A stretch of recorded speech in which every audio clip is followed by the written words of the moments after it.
Emotional maturity is the number one characteristic of living a fulfilling life and having meaningful relationships. But how do you know if you're living an emotionally mature life? Well, I've developed these 24 signs of emotional maturity over the last few years of a very challenging but ultimately very fulfilling period of my own life. I'm going to share these 24 signs with you right now. As we go through these signs, I just want to share that these are the signs I think are really important to aspire towards, but I'm not saying I'm able to live my life perfectly in alignment with each of these 24 signs, but I do my very best. And as we get through to sign number 24, that's where I'm going to share what I think is the most important sign of emotional maturity, and really the one that created a massive aha moment in my own life about the kind of life I was living. All right, let's begin with sign number 21. Number one, you stop blaming other people for how they're treating you, and instead you start to understand that they've probably got a lot of their own fears and anxieties driving what they do. Ultimately, you start to realize that human behavior is a great deal more complex. Number two, you start to see that most things in life aren't black or white, but rather exist in many shades of grey. This applies especially to politics, but also more broadly. You begin to develop multiple viewpoints about different issues instead of being steadfast in a single perspective. Number three, you can admit that, quite remarkably, you get things wrong from time to time. And then you realize that if you can get things wrong from time to time, you might be wrong again in the future. The phrase, "I don't know," starts to become a more powerful and more commonly used phrase in your life. And rather than bringing you a sense of anxiety, the phrase, "I don't know," brings you a sense of calm. Number four, this was a big one for me to learn. You stop believing that you're so unique and special all the time. Even though we are all unique and special in very important ways, you start to understand that more meaningful relationships are created when we look for what we have in common as opposed to what separates and divides us. Number five, you get your confidence not from thinking that you're better than people around you, but from ultimately accepting the brutal reality that we're all ignorant fools. You understand that the most confident people in society are often wearing masks to hide the ignorant fool within, and by accepting the ignorant fool that you really are deep down, you actually start to build a very different kind of confidence that comes from within. Number six, you stop suffering from imposter syndrome because you understand that no one has the legitimacy to tell you how you're supposed to behave. Number seven, you stop trying to be so perfect all the time. You understand that we learn the most things in life from the mistakes we make, and that you're better off living a life outside your comfort zone than always playing it safe.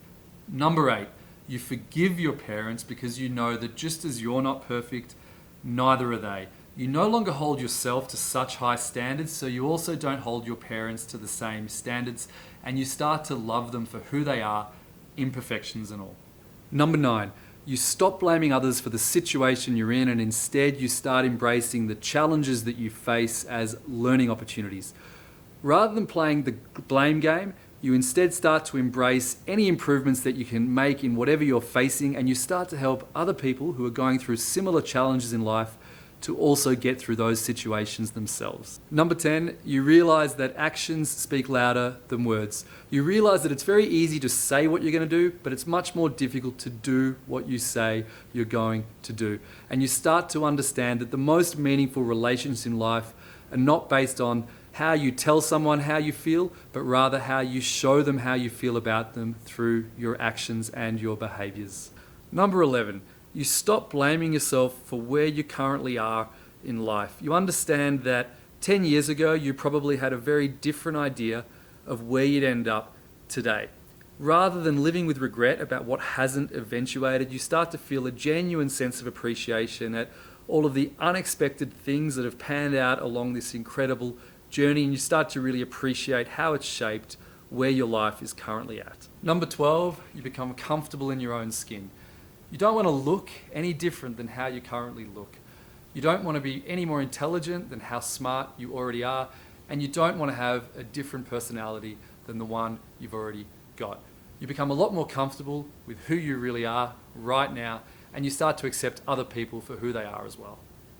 Number 13, you become a little bit more pessimistic about life. You understand this is not being negative, but rather it's being a little more grounded and realistic in your plans. And you understand that by embracing just that little bit of pessimism, you become a more tolerable and understanding person to be around. Number 14, you no longer berate yourself for feeling fear and anxiety. You instead start to understand that these emotions are meant to be felt and you're meant to listen to them and fully embrace them so they can drive you into action. Number 15, you learn to fall in love a little less hastily. More than a few times you've felt that incredible surge of dopamine that comes when you feel love for someone else, but rather than relying on that rush of emotion, you instead start to value the kind of love that you feel that can only be built over the course of time with someone. Number 16, you know that being in love is far less about the feelings we have than it is about the actions we undertake. You're there for your closest friends and families in their hours of need. You stand by your partner when she's expressing her deeper vulnerabilities. You know that our feelings are ephemeral, but the actions that we undertake are what's going to stick in people's minds over the course of their lifetimes. Number 17, you stop living your life for the dreams that you've got for your future and you start appreciating the life that you're already living in the present.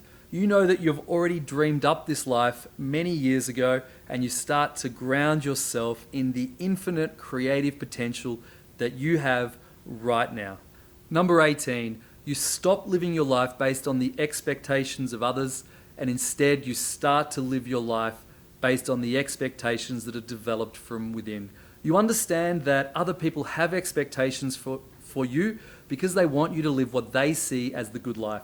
But you start to understand that the best thing that you can do for yourself and the best thing you can do for them is to start living life according to the expectations that you have that come from deep within. Number 19, you know that the greatest experience of learning comes from unlearning. You cherish those moments when you learn something new and it results in letting go of an idea that you once held so deeply to be so true. You understand that unlearning creates a lot of space for creativity to emerge from within. Number 20, you identify less with the old political identities of left versus right, and instead you start to think about the problems that we face and how we can come together in solving them. Rather than letting this new understanding of yourself turn you away from politics, instead it motivates you to get more active in making a difference in the world. Number 21, you no longer need people to think that you're intelligent and instead you start to value expressing yourself clearly in ways that can be easily understood by others. Number 22, you're aware of the capacity of your own mind for self-deception. This realization keeps you humble and grounded and causes you to constantly seek feedback from people around you. Number 23, your spirituality makes you feel a connection with others, but it doesn't cause you to think that they need to believe what you believe in. You're comfortable to live in a world of the great unknown without necessarily needing to put it into words, and you love the fact that other people are on their own path to enlightenment based on whatever they believe, just as you're also on your own path. Number 24, thanks so much for sticking with me to the end. This is the most important insight for me. You start to find fulfillment in life less from achieving your own goals and more from helping other people to achieve their own goals. Gandhi's quote has a whole lot more new meaning for you, and the quote is, "The best way to find yourself is to lose yourself in the service of others." Thanks so much for watching this video on the 24 signs of emotional maturity. I hope that at the very least, these signs have been thought-provoking. I would love to get to know you in the comments to this video. And if you'd like to explore some of what IdeaPod has to offer, we've got free masterclasses, and you can find out more at ideapod.com/academy or click the link in the description below. I look forward to seeing you in the next video. Thanks so much for being here. See you next time.